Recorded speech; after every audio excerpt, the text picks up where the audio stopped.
The idea that we're going to get out of here without any pain, that's kind of crazy. There's pretty much pain every day. I don't know. Turn on the news. Pretty painful to me. So there's no way you're going to never trip and never fall and never hurt yourself ever.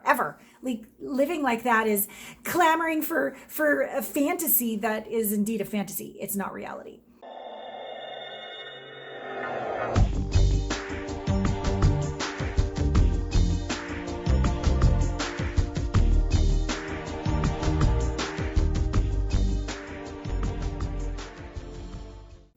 Hello, Allana Pratt here, intimacy expert, with an amazing question from you. One I think probably all of us have on some level. How do I get over the fear of betrayal? I don't know about you, but I think all of us have been betrayed on some level. I mean, it could be as devastating as being in a committed relationship and someone, cheats on you. It could be, not that this is necessarily small because it still hurts, but someone basically said they'd be there for you and they broke their word. They betrayed your trust. They said it would go down one way and it went down another. And maybe they blamed you, which made it even worse, betrayed and blamed. So how do we get over the fear of that? Well, one of the ways is to realize there's no escape from being betrayed. I was literally just finishing a group coaching call, and there's nothing wrong with being positive. There's nothing wrong with wanting a great life. There's nothing wrong with wanting to be happy and be around people that don't betray you, for sure, okay? But the idea that you're going to get out of here without dying, that's kind of crazy. We're all going to die. The idea that we're going to get out of here without any pain, that's kind of crazy. There's pretty much pain every day. I don't know. Turn on the news. Pretty painful to me. So there's no way you're going to never trip and never fall and never hurt yourself ever. Like living like that is clamoring for a fantasy that is indeed a fantasy. It's not reality. And so I'm sorry that this isn't like positive video maybe for you, or a positive answer that you might have been looking for, but there's no way you're ever going to be alive and not be betrayed on some level. Again, I don't buy it.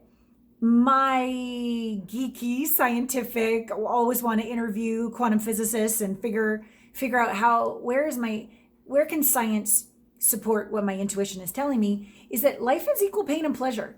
Life is equal day and night. Life is equal up and down. Life is equal joy and sadness. This is life. But that doesn't mean the part of you that's sad is wrong, or the part of you that's afraid is wrong, or the part of you that's mad is wrong. I think that's a big issue that a lot of us have. We judge the shit out of ourselves. And unless we're happy and positive all the time, we're somehow destroying our life or whatever. I'm not saying go around being a depressed asshole either. But could we just have compassion and empathy for the part of us that's afraid? That's actually the quickest way to get through the fear, get through the fear of being betrayed, is to have compassion for that part of you. That part of you has every right to be afraid. And so what you resist persists. And if you keep trying to make your fear go away, it's not going to work. But what if you just put your arm around, come here, noogie, love you. You have every right to be afraid. It's okay. If we get betrayed, we get betrayed. I won't betray you, says big self to little self, right? Even if we get rejected, I won't reject you. Even if they take their love away, I won't take my love away. It really comes down, which is why I call myself an intimacy expert. It all comes down to our intimate relationship with ourselves. Are we going to betray ourselves? Are we going to reject ourselves? Are we going to take away love from ourselves when we're hurting? Nope, never going to forgive myself. And then wonder why you attract people that don't forgive you either.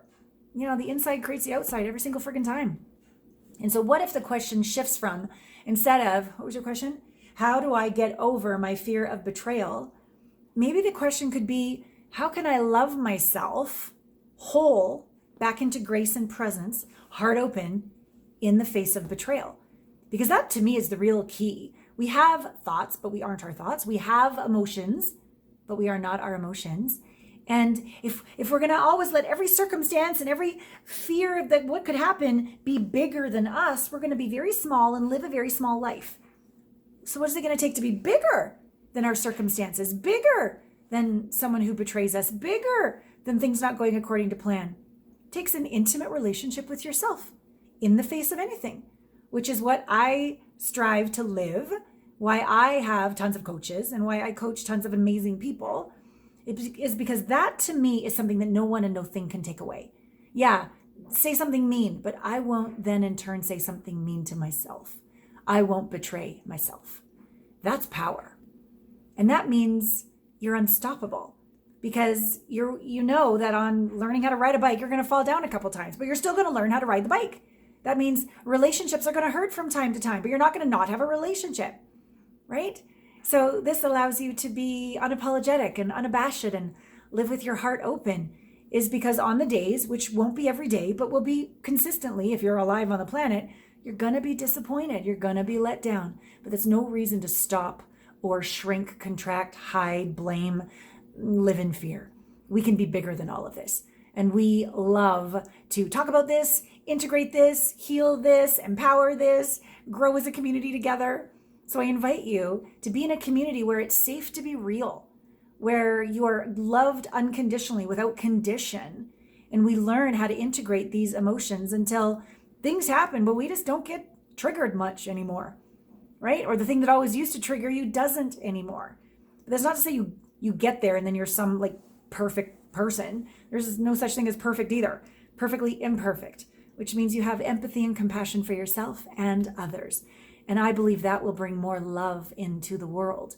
Love in the face of anything. Loving, if we can love all of ourselves, then we have a much better chance of loving others. Yes?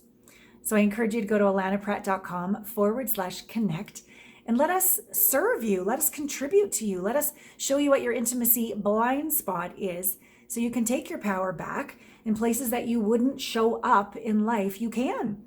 Places where you haven't been able to receive because you've been closed, you can now receive. And in places where you haven't been met by that special someone on the outside, is probably because you haven't met yourself on the inside. And we can show you how to do that, so you can have that rich feeling of home on the inside and that intimate, meaningful, deep connection on the outside. Sending you so much love.